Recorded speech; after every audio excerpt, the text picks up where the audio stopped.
Hello and welcome everyone to another Slytherin Twitch stream. I am Surtur from Slytherin, and today we'll be playing Ajot's 30 Years War, the game just released today, covering, as the title suggests, the 30 Years War. So we're going to take you over the basics of the game, how to play it, what kind of content does it offer, and really what kind of game is it. In the meantime, if you guys have any questions, any feedback, please type it here in the Twitch chat, and we'll cover them as we can. So, Ajot's 30 Years War, like I said, it's just released today on the Ajot website, Slytherin website, and Matrix website. Clicking on the banner right below this stream will take you right through the product page, where you can get a bunch more of information about the setup of the game, the kind of content it offers, the type of scenarios it offers. It's a great way to start if you want to learn more about the game after watching this, or while watching this Twitch stream. So thanks everyone for joining me tonight. And let's jump in. So here we are in the main menu of the Ajot's 30 Years War game.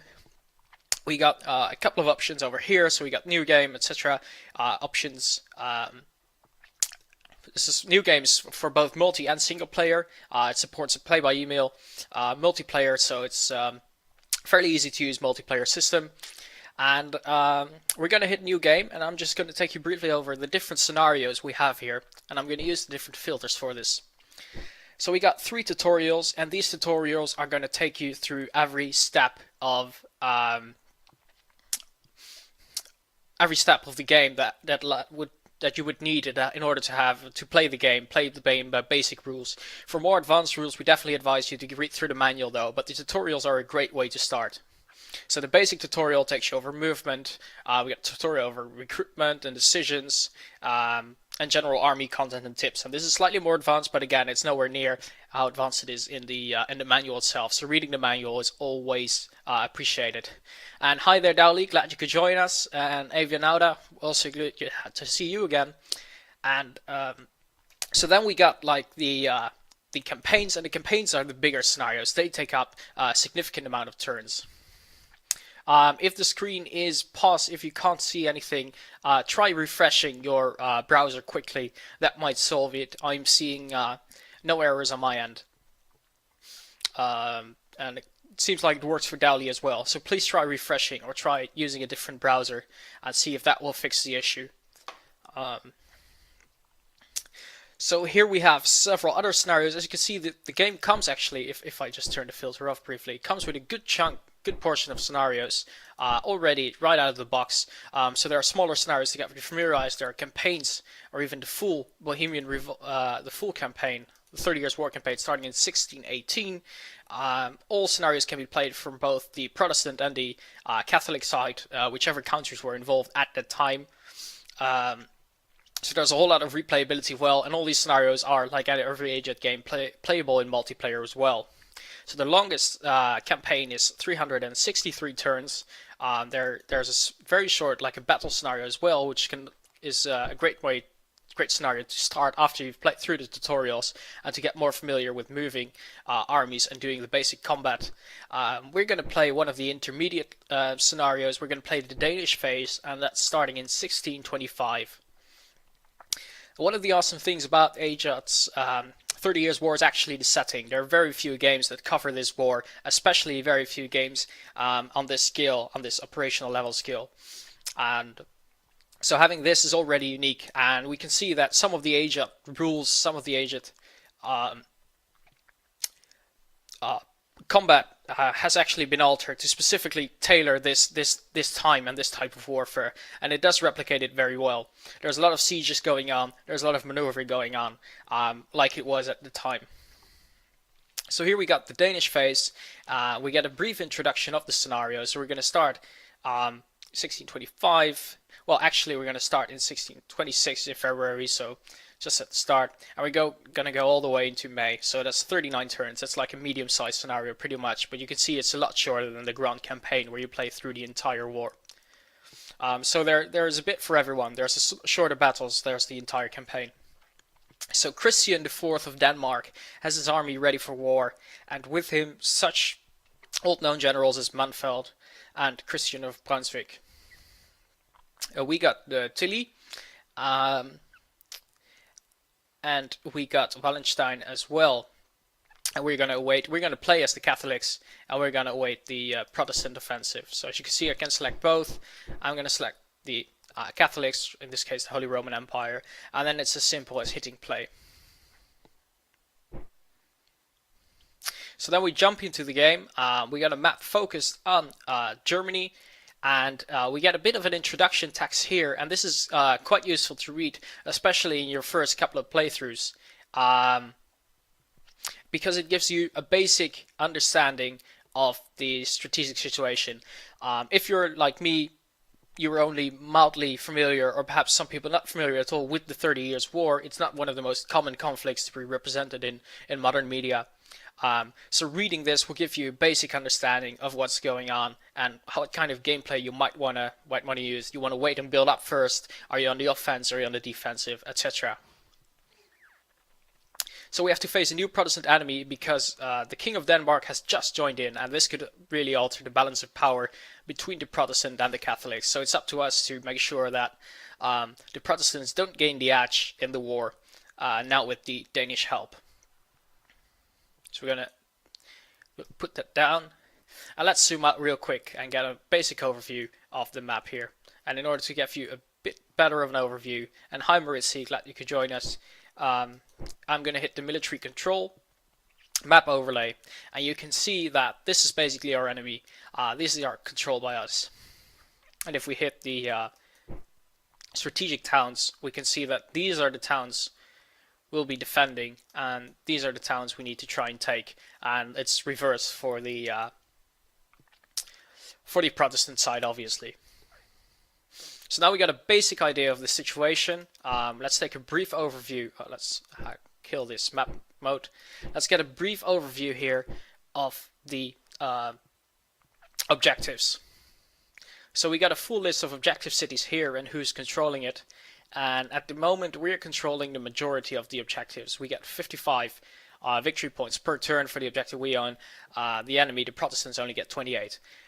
They do have stronger combat powers. So here already you can see that we're pretty much on the defensive. We got our basic resources to the top, and let's zoom in on a couple of our armies. So we got two major armies in this theater of operations.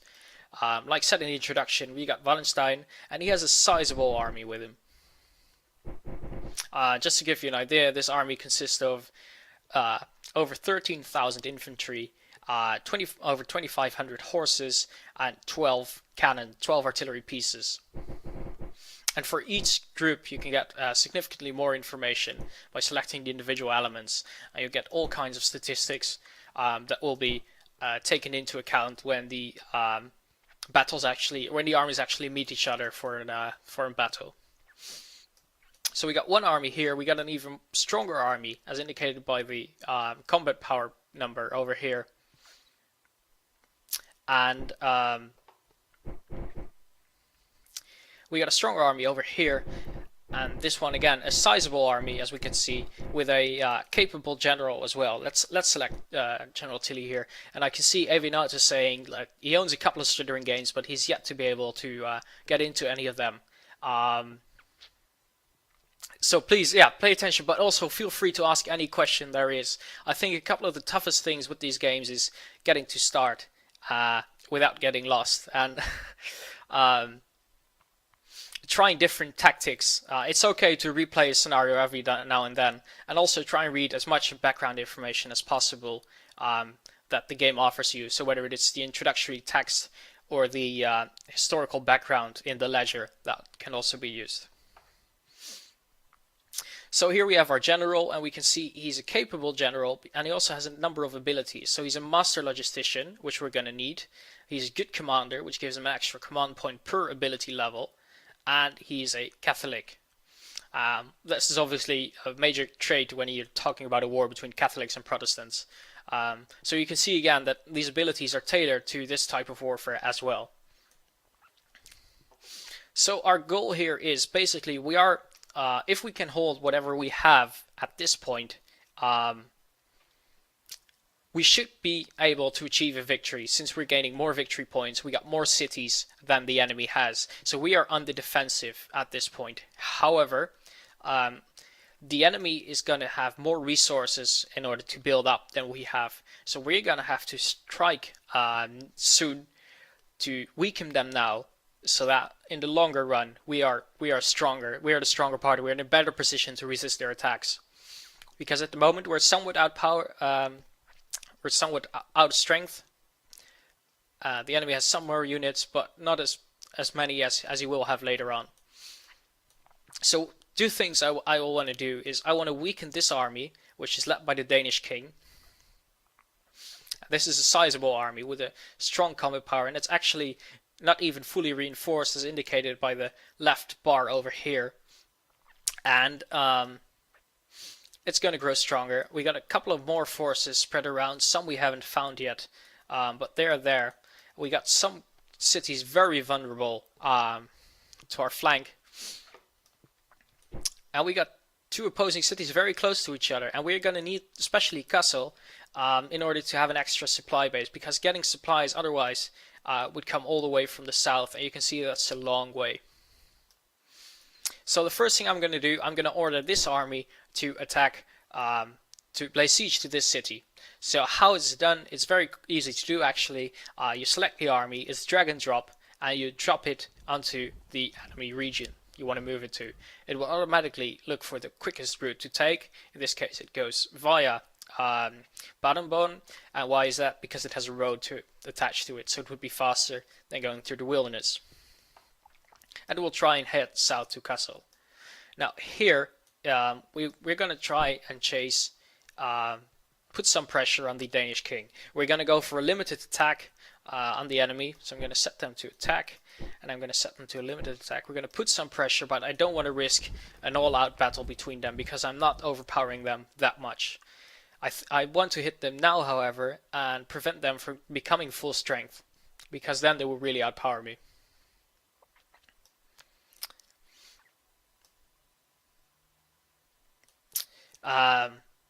So I'm going to move them up here. And you can see that if you're not familiar with the Age games, this is a WeGo turn-based strategy games. So both sides plan their attacks at the same time, and when I hit end turn, all moves are executed at the same time on a day-per-day basis. We use monthly turns here, so 30 days per turn when everything gets executed.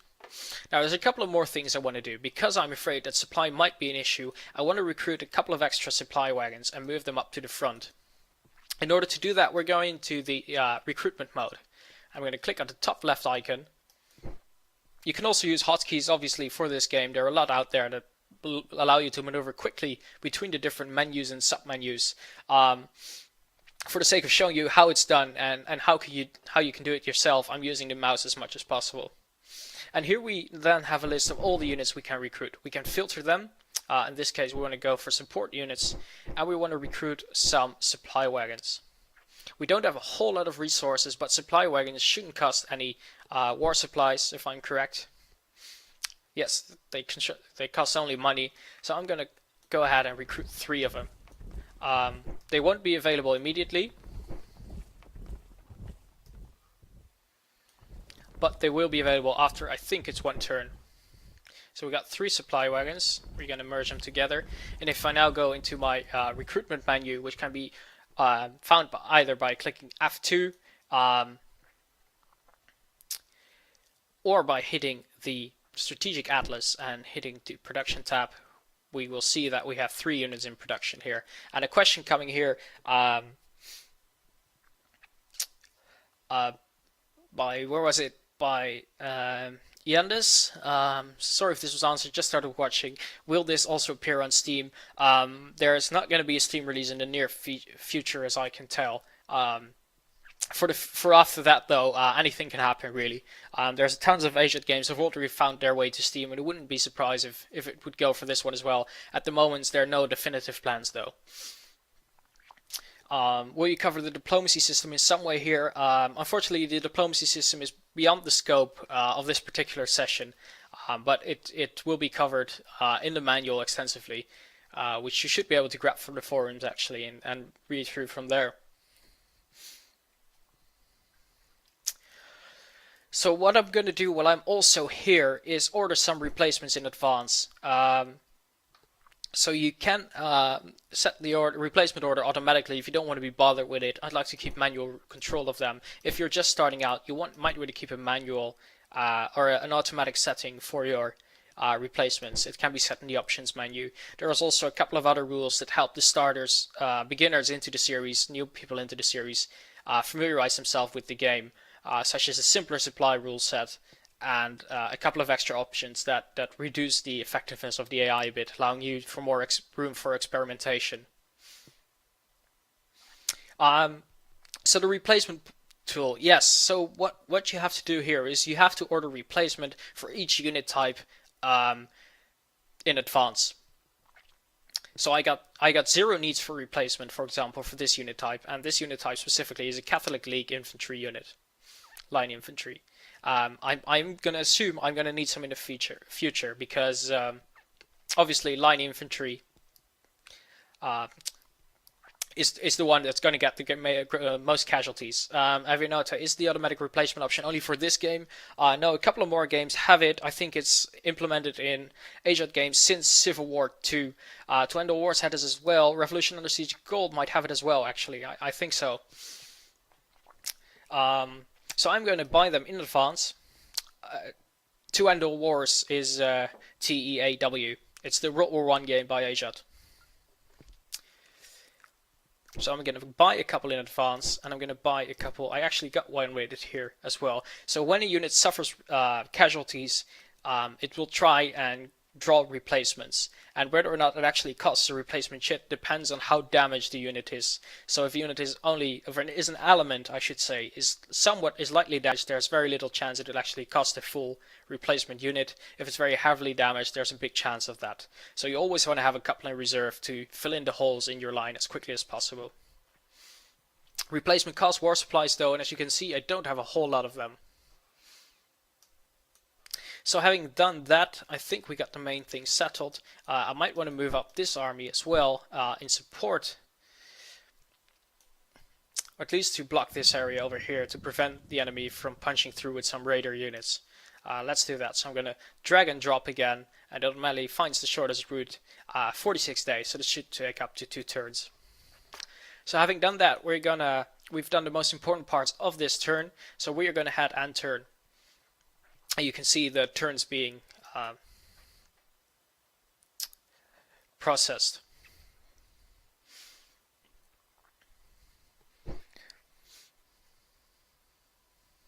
So here we are already in combat with the enemy, and actually the enemy managed to get some extra strength before I managed to hit them, and I suffered some losses, some cohesion drops, as well as some general hits while marching in February. So my bit of risky move didn't pay off well. So I'm on the offensive against them. They're going for a basic attack with a strong center, and I'm going to try and mimic their stance, and I'm going to go for a limited attack. So we're going to attack and then try and break off in an orderly fashion and try and stop the combat as quickly as possible, because again, I don't want to get sucked into a definitive combat at this point. So let's see if we can try and limit the damage here. So we got the battle being processed, and we got a slight situation over here. Give me 1 second, guys.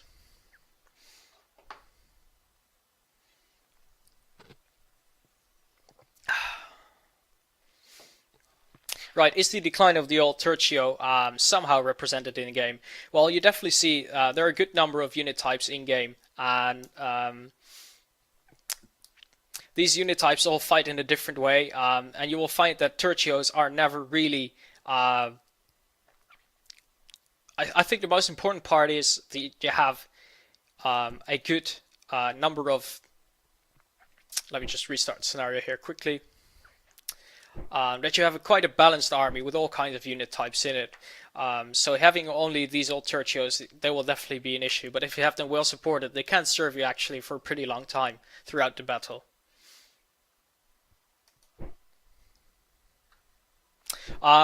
Yes, this interactive battle that we just saw is the battle planner that happens with major battles in some of the later AJOT games. You can actually turn it off if you want to and let the AI choose, or let the AI choose it for you if you're not sure of your moves. Let's just quickly replay what we just did. And there we go. Sorry for the short issue, guys. My computer is doing too many things at the same time at this point. So we're going to recruit some troops again. As you can see, some troops can only be recruited to specific places. For example, artillery, you cannot just... Not every city is equipped to create artillery. The same goes for heavy riders, etc. Actually, we're going to use the benefit of hindsight and do what could be considered a bit of cheating. We're not going to attack them right here, right now. We're going to wait a couple of turns and see what the enemy does. So let's turn out of recruitment mode. Sorry for the bit of cheating.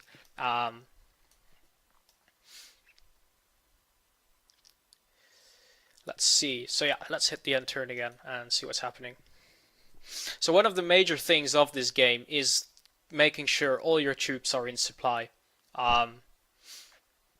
That's probably one of the biggest challenges as well, especially when you're far away from your supply bases, and that's one of the reasons why the easy supply rule is in there. So if you're just starting, you want to turn on the easy supply and focus on how do I move troops, how do I recruit troops, what are proper strategies, etc. before you go into accurate supply management. If we take a look here, for example, it's the green bar that shows the supply state of the units, and you don't have to be in full supply every time, but when you're out of supply, especially when you're out of general supplies, you're going to suffer major attrition hits. When you're out of war supplies, that basically means you're out of bullets and you won't be able to fight. So we're 3 days away from our objective in Kessel, but the enemy is moving in quickly with a major stack over here, with a combat power of over 1700.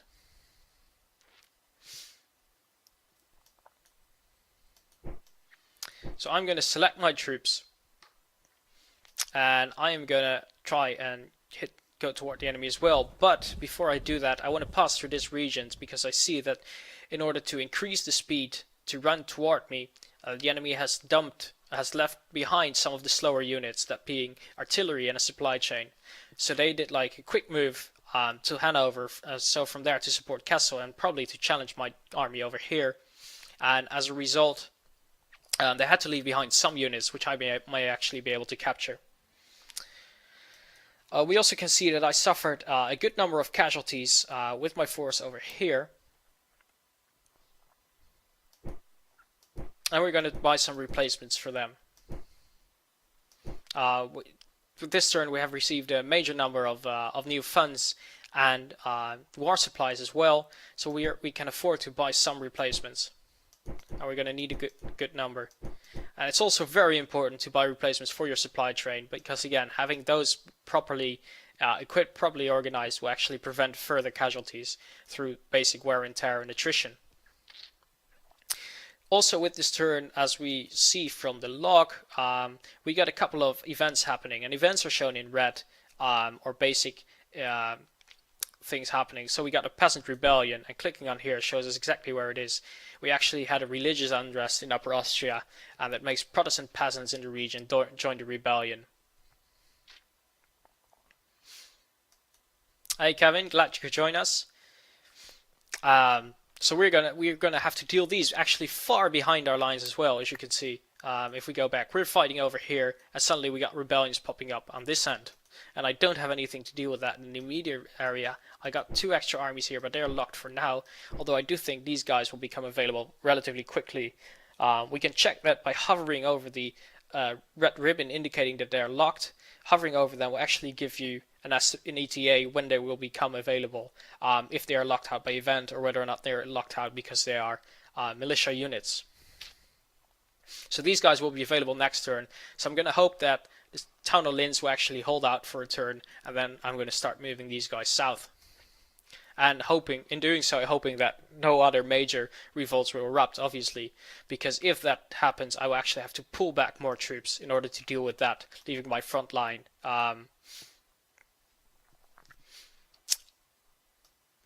Can't the garrison put down the peasant rabble?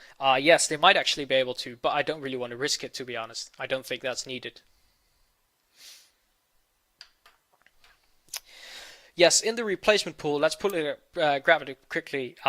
So the 83 is the number of replacements that would be needed in order to fully resupply all units. And not every number of this will take one of these away. That all depends on how damaged the unit actually was.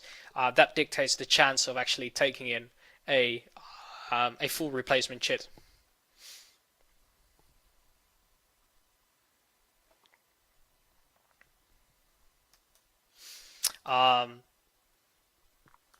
So we got a couple of important messages over here. We received major income, as we're aware, and we suffered a good number of hits from foul weather, especially the Tilly army, which is over here, moving south to Kassel. So having done that, we got a number of options available, I think, as well now, or not yet. No, not yet. At some points, you might be able to recruit units or hire units from foreign powers, and that would be done at the Council of War. So these would be units you could get as reinforcements without recruiting them yourself. So these units would cost money, as they are mercenaries from other countries rather than units you recruit at your home. So they would only cost money and not war supplies.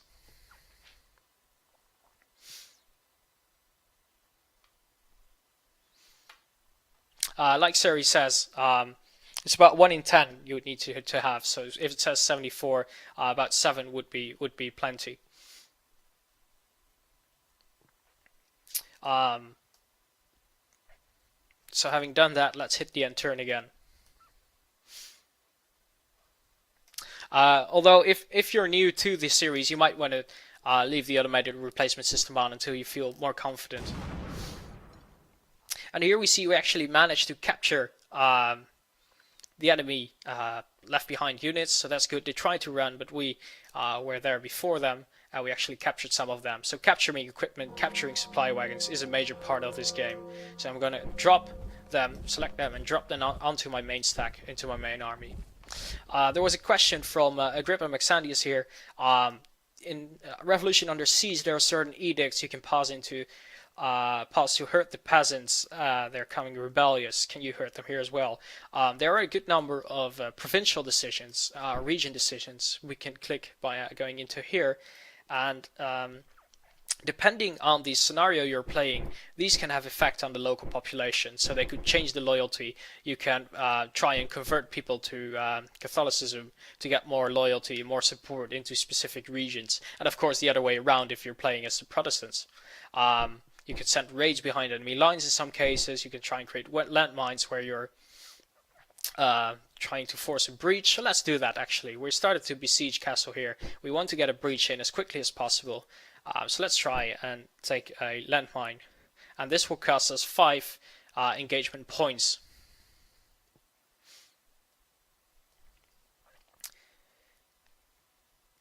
So I'm going to select the landmine. I'm going to drop it on here.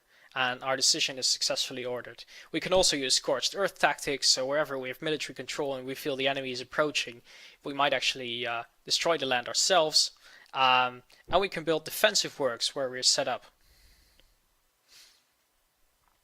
And this might be very useful over here if we're going for a longer siege. So we're going to stay here for some time, so having done some defensive works might be very useful, especially if we fear that the Danish army might come in soon.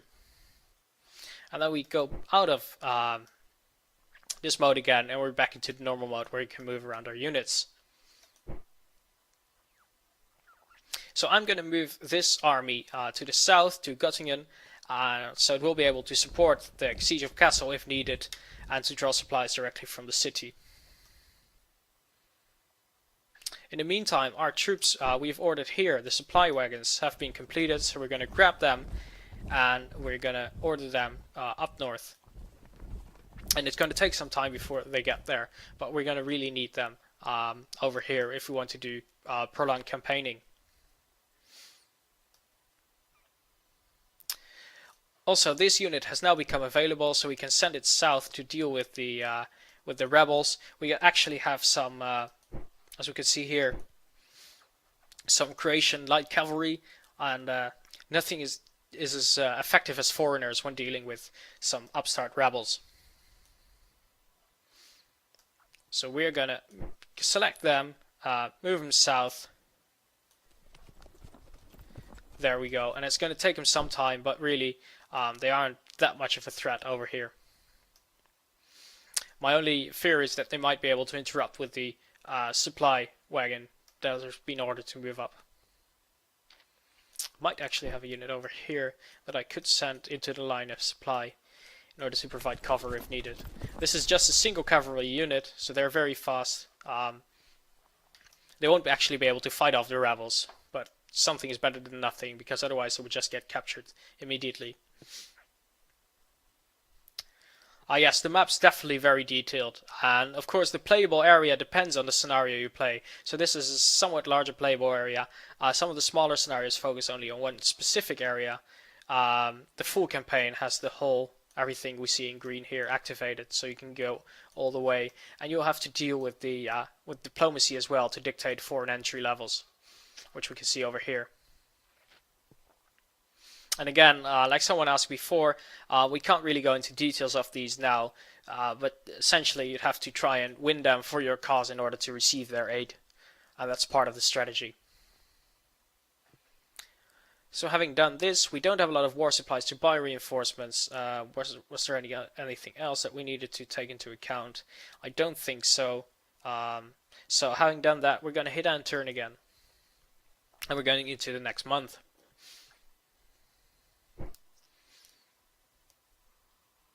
Are there bateaux in this game? I am not sure. In all honesty, there are so many units in the game. I haven't counted them all. Yeah, I couldn't tell you in certainty, to be honest. I hope you'll forgive me for not knowing all the units that there are in game. When is this game out? Actually, it's out today. So if you hit the banner below this stream, the 30 Years War, open it in a different tab. It will take you right through the product page where you get more information as well as a purchase option if you want to have it. So go there for more info and for a price. So let's see what we got here. So we got a couple of region decision modifiers. So we got a landmine, which increases the chance of a breakthrough. And we have built defensive works as well, which gives us maximum defensive capabilities. In the meantime, we're going to take our supply trains, our Vorrat, and we're going to send them to our friendly city to try and resupply. I think there's a 10% lunch discount or not. I'm not. I think it's the final prize actually we got here. Yeah. Is the German language supported? Is asked by Landsknecht. Yes, the game is. Let me check to be sure. Actually, I can check that very quickly. So we got different languages supported here. We got French. We got Spanish. So we don't have German language support at this point, unfortunately. I to be honest, I only play in English myself. So we don't have German language at this point. If there's a lot of demand for it, though, it's definitely something we will consider. So please go on the forums and ask for it. The more languages the game releases in, the better, obviously. So our army over here is moving south, and everything else is still going well. I expect the Danish to go into the offensive for now, but as they're marching through us and we are entrenched, we might actually stand a good chance for a defensive battle.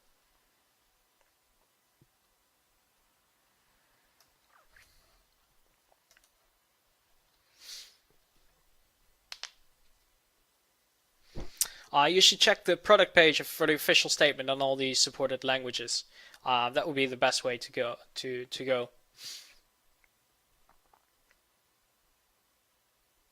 We hit the end turn, and it seems like they're actually moved into the city. No battle has occurred, though. We were in a defensive stance. They might have been in a defensive stance as well, or at least they were not looking for a fight. So both armies are in the same region now. Meanwhile, I'm going to set some extra cards to resupply the army that's actually sieging the enemy.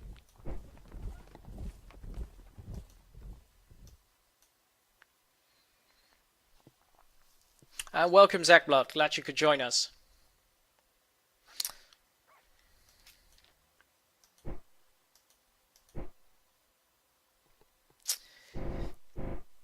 And so we're going to continue the siege with our entrenched unit and hoping to make a breach anytime soon. Meanwhile, we got some enemy units located over here, and they're actually threatening to go into either Halberstadt or Münster, which is already being besieged by some annoying units, by some Hungarians no less.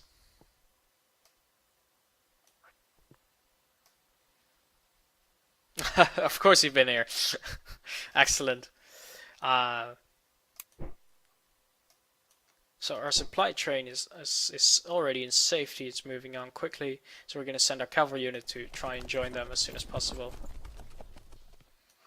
Here we're reaching Vienna or Wien, and we're going to engage these bloody peasants. Let's see if we need to. We don't have a whole lot of war supplies, but we might be able to buy some extra reinforcements where they're needed most, and they're needed most pretty much for these guys.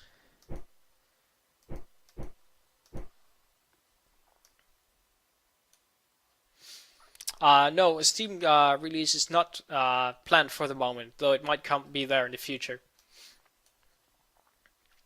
So having done that, we're going to hit the end turn button again.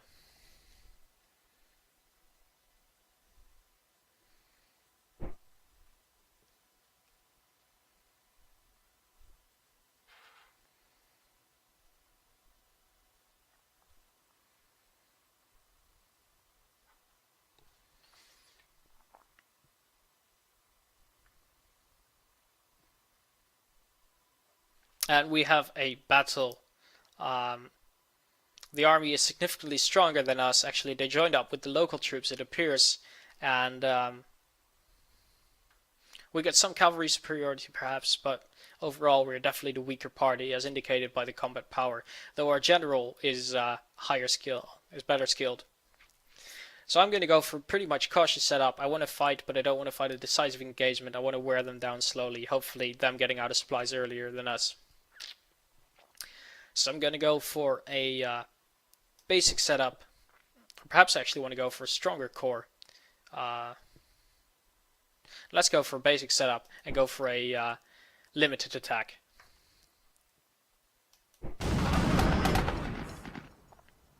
And we suffered a defeat here after a limited attack. We inflicted more casualties on the enemy, although as you can see from the casualty list numbers compared to the actual army numbers, this was a fairly small engagement. So we suffered some casualties, but we were not pushed out. Meanwhile, the supply situation of the enemy is dire. I'm going to send some troops actually further west to try and resupply. And we got more supplies coming in now, although it's going to take some time for them to arrive. Supply trains are not fast-moving units.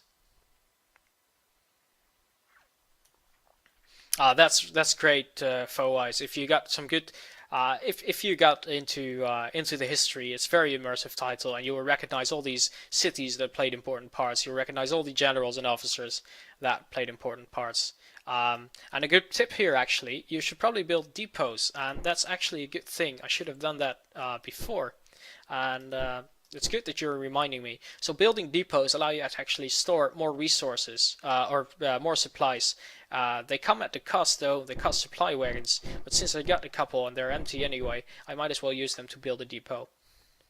So thank you very much for pointing that out.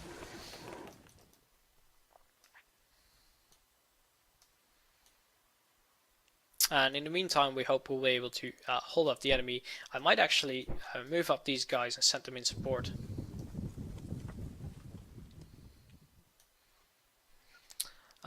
We got a few number of war supplies again, so I'm inclined to buy a couple of new reinforcements.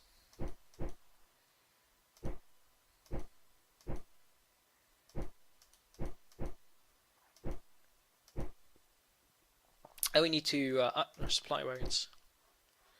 One should be plenty. And we're going to go over here again, and our unit refused to engage the enemy, so we're going to set them to an offensive posture again. We're going to send them right back in. They should be able to deal with a couple of rebels, really.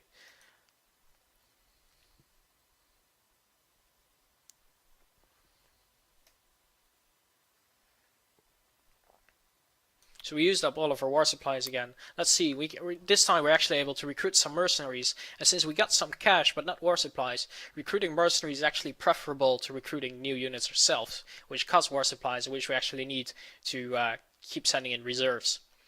So we're going to hire some Croatian detachments, so some dragoons and some light cavalry.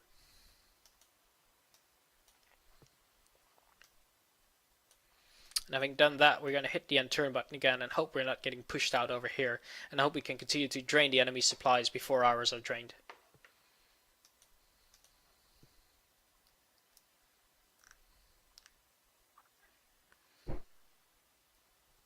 So the enemy is again flirting with the idea of actually making a determined attack on Munster, this time with a stronger force than they initially did. And we are fighting the enemy peasants. We achieve an imperial victory, suffering some casualties ourselves, but over 1,000 enemy casualties, and they're getting pushed out, so that's very good indeed. As you notice, this was a smaller battle, so we didn't get to see the battle planner in advance, and the AI chooses it automatically. It's only for the bigger decisive battles that you will choosing it yourself. And this is excellent, so we got the enemy pinned in this region now, and also our units just arrived, our mercenary units from the Croatian detachment that we just hired last turn. So we're gonna join them with the Katz detachment. And now we should be able to decisively beat the enemy. So we're going to send them into the offensive posture, which means they will try and seek out combat with an enemy. We're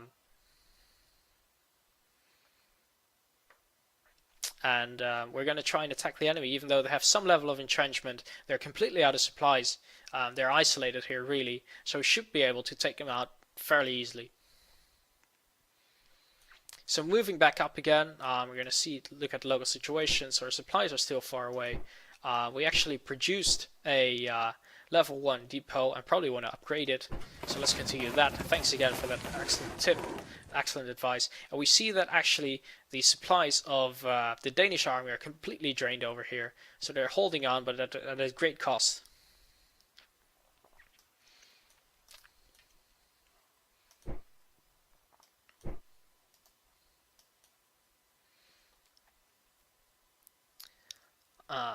So this is actually going well. I want to keep this this going for now.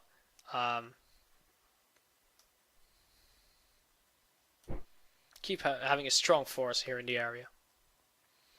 And try and drain the enemy supplies and preventing them actually from going onto the offensive. Because like we saw initially, if we had to the... this is actually the scenario background, where you get a bit more background information. If we go over here, we can compare the victory point amount, and we can see that we're actually doing better than the enemy. So holding the status quo is to our advantage. The enemy is still considered somewhat stronger, combat power wise. When we look at casualty numbers, though, we're doing better than them. So far we're making favorable exchanges, and that's needed when you're on the defensive, when your enemy is actually more manpower than you. So having done that, we're going to hit end turn, and we're going to basically see what the enemy is up to. I don't think we'll be able to save Moonster, so I'm going to let it go for now. I don't want to interfere too much with it. I don't want to risk a strong position I got. Another victory on the rebels. That's excellent. But they only got a small group sieging it, so my hope is it will take a significant amount of time before they actually manage to take the city. And here we can see a significant decrease in the enemy's combat power, partially due to the loss of supplies. Of course, this is partly due to the fact that we're also losing supplies, so we won't hold out long. But we got some fresh supplies going to come in soon. No, I don't want you to take that route. So if I select a unit and have it go somewhere, it will automatically find the quickest route. However, it's going through enemy territory now, and it would be intercepted. So I can also manually set a route by just dragging and dropping. So as you can see, I planned out my own route. It should take 30 days to get here, and then it would go over there and join up in 41 days, so in 2 turns. I still have supplies. I am losing them, though. I'm actually inclined to try and initiate combat here. I have some supplies, they don't, so I still have some kind of advantage. It might be useful to press it. We got more supplies coming in for here as well. So hopefully in 2 months these cards will be joining the Tilly army, and then we would be able to launch a final offensive on the city.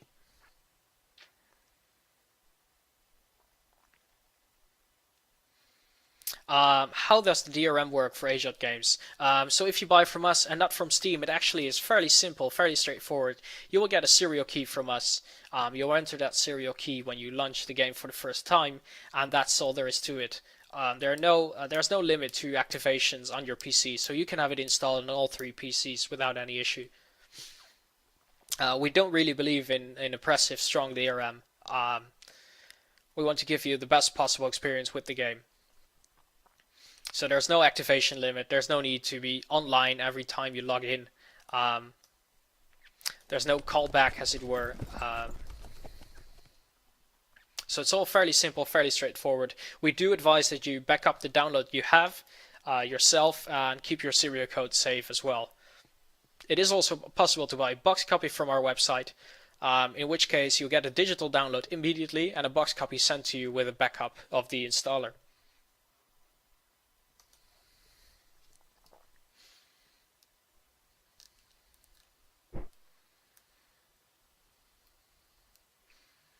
And here we are going into a battle. We are somewhat outstrengthening the enemy. Let's go for a bit of a bigger offensive, but let's keep a balanced approach. We're not overly a whole lot stronger than them. There's not something we're decisively more powerful in.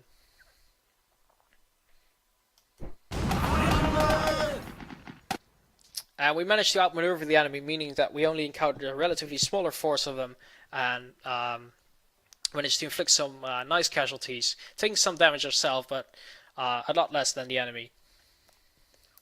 And thank you for your purchase, Lansknecht. Hope you enjoy the game, and please drop your feedback on the forums.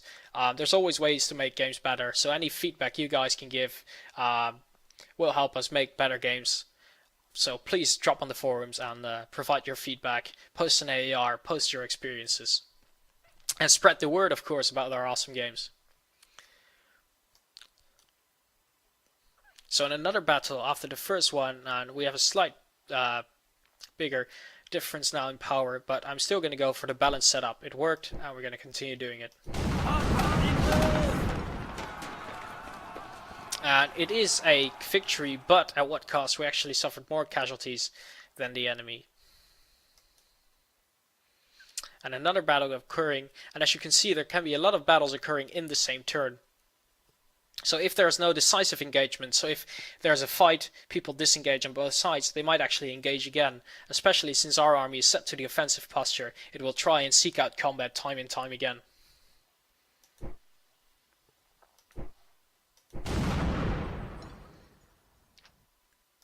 So basically what we're seeing here is all kind of smaller skirmishes within a major engagement, but we managed to push out the enemy as it had to retreat and rearm.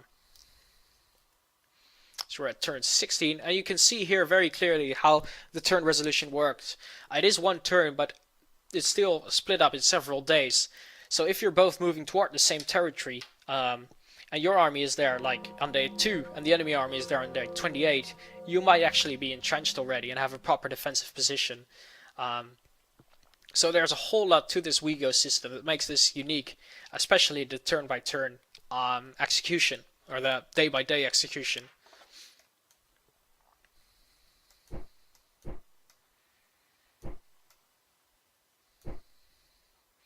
So we got fresh supplies moving in, and these supplies are much needed. Have them join, and this part we're gonna join with Wallenstein, and we're gonna order him to further upgrade the depot.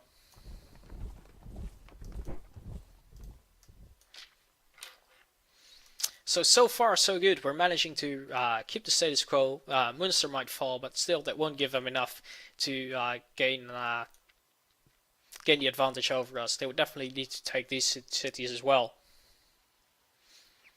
Is it allowed to publish a Let's Play on YouTube of your games? Yes, we actually encourage doing so. So if you want to share your gameplay online, please do so. Please, again, spread the word of our games, of the gameplay in it, and drop us. We would appreciate it if you would drop us a link of your video.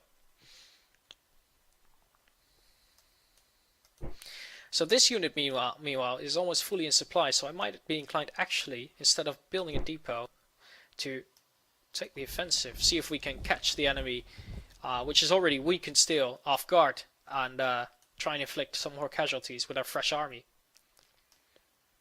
Just so you know, if you're new to the series, what do these 3 bars mean? We covered them quickly before, but to the left it means the strength. So this has about half casualties suffered. So it needs a good number of replacements to get up to full strength. The second one is the cohesion, which basically means how organized is the army. This will drop by extensive combat, by extensive marching without rest, etc. And of course, the last one is supply. That's the one we've been focusing on so much. And even if your video is in Italian, Avianata, it's much appreciated to have it. Might be worth sharing for us to our Italian fans.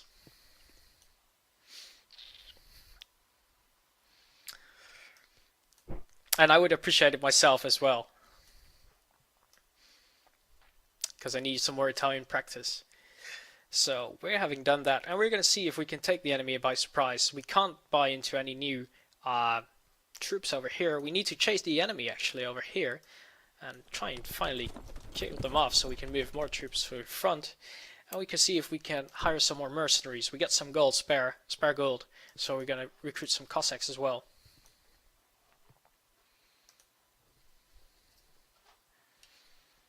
Oop, and we're moving up the map a bit. There we go.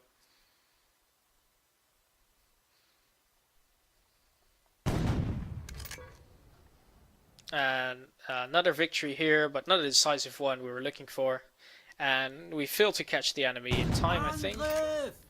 Actually, some troops were left behind for Wallenstein to capture. So 800 men. It's nice. It's not as good as I was hoping for, but it's good nonetheless. So here we managed to create a breach into the enemy city walls, but because it's a level 2 fort, it's not a full breach. So as we can see, the structure still provides some defensive benefit. So it's still not advised to go onto the offensive.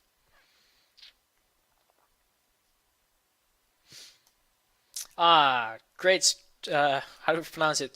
Squittergar. Hope you have fun with your purchase. And we got a unit over here, and we're going to do some raiding with it, I think. We're going to leave the supply over here to help with any supply issues. And we're going to send this guy behind enemy lines and try to wreak some havoc. This one failed to do what he should have done, so we're going to have him retreat. And this army is out of supply completely, so we're going to have him retreat as well. It's no longer needed here, for now at least. And here we're going to continue to chase the enemy, this time with the Polish Cossacks to it. And what's actually interesting, I mean, we've seen the replacement screen a couple of times already, but you can see we got a very multinational army over here. So we got Croatian recruitments, we got some Polish Cossacks, we got like German units and some other Catholic units that come from all over the place.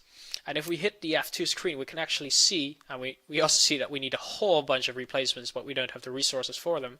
But we can actually see that we need to buy these replacements individually for each nationality. So there's a lot of historical flavor to this as well. You can't just put in Croatian troops into a German or Protestant Holy Roman Empire army.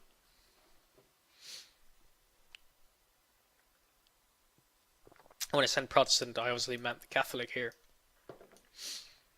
As we're playing as the Catholics. And again, each scenario here is playable from both sides. So let's see if we can take this city tonight. That would be a great achievement from our perspective.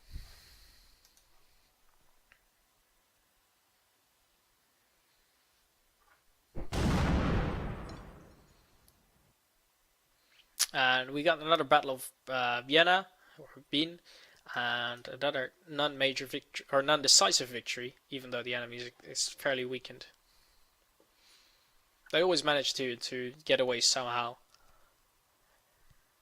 This, of course, makes some sense for peasants in the sense that they can easily, having few supplies to carry along, you can quickly move. You get a type of guerrilla warfare, really. So these guys are slowly regaining their supplies. Thanks to the depots we've built into this town. You can actually build an extra one. Let's do that again. Wanted to do that before, but I saw an opportunity to might surprise the enemy.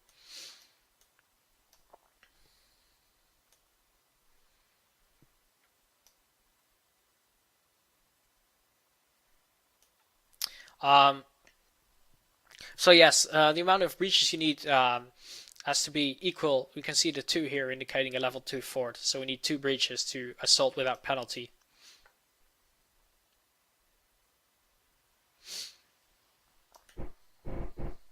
And of course, breaches are easier to get with a strong besieging power. I'm actually going to detach the cavalry units. I'm going to leave the infantry unit behind as it's a bit slower. I'm going to send them out to the enemy. And I'm going to send the infantry unit over here on the defensive. But well, I'm going to send it to defend, but I'm going to keep the attacking stance to it. So it should try and engage any unit that tries to flees its way.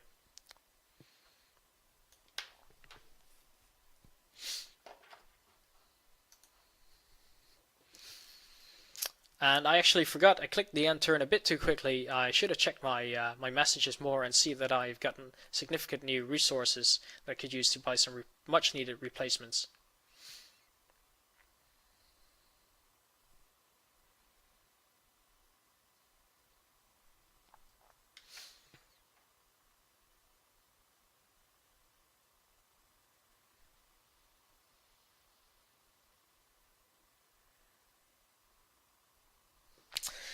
We see enemy formations moving about.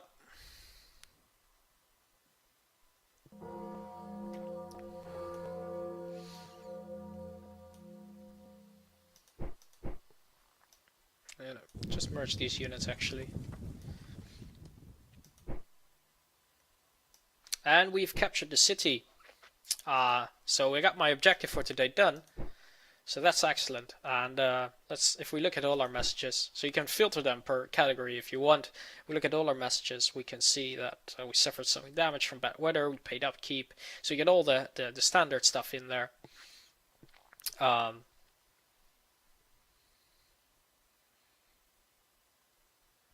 Protestants have hired English mercenary recruitment. So the Protestants are also, that's one of the things here, the AI is also using these Council of War options when we recruited our reinforcements. You'll see the Protestants do that as well. So the AI is capable of making sane decisions on what they need and when. But we have captured Castle. We've done very well this scenario. We managed to drain the enemy of resources, drain them of supplies, and wearing them down slowly. Is Fog of War disabled for this streaming? No, we don't have Fog of War disabled. You might want to turn it off if you want to better understand what the AI is doing, how it's operating, what it's planning. So it might be an option to disable it as a beginner in order to get a better understanding of what's happening here and there. So having captured this city and having almost dealt with these guys over here, I'm gonna call it an evening for now. So I hope you enjoyed this brief preview of Two Andal Wars, or Two Andal Wars, I'm saying, 30 Years War. And obviously there's a whole lot more to the game than I've been able to show. This is only a small part of one of the several scenarios that come with the game, the biggest one being over 300 turns. So there's a whole lot to enjoy there. We've played for almost a year in game time. So that'll be 12 turns. So you can see 300 turns is a significant campaign where you can really shape your own strategies, deal with diplomacy, and much more recruitment and regional decisions. So again, thank you all for watching. Thank you for asking your questions. And again, click on the banner below the stream to get more information on the game, to get to the purchase menu. And hopefully we'll see you again next week when we are going to stream for you some Ravenmark, our upcoming fantasy strategy game. Thanks again all for watching and for your input, and see you again next time. Goodbye.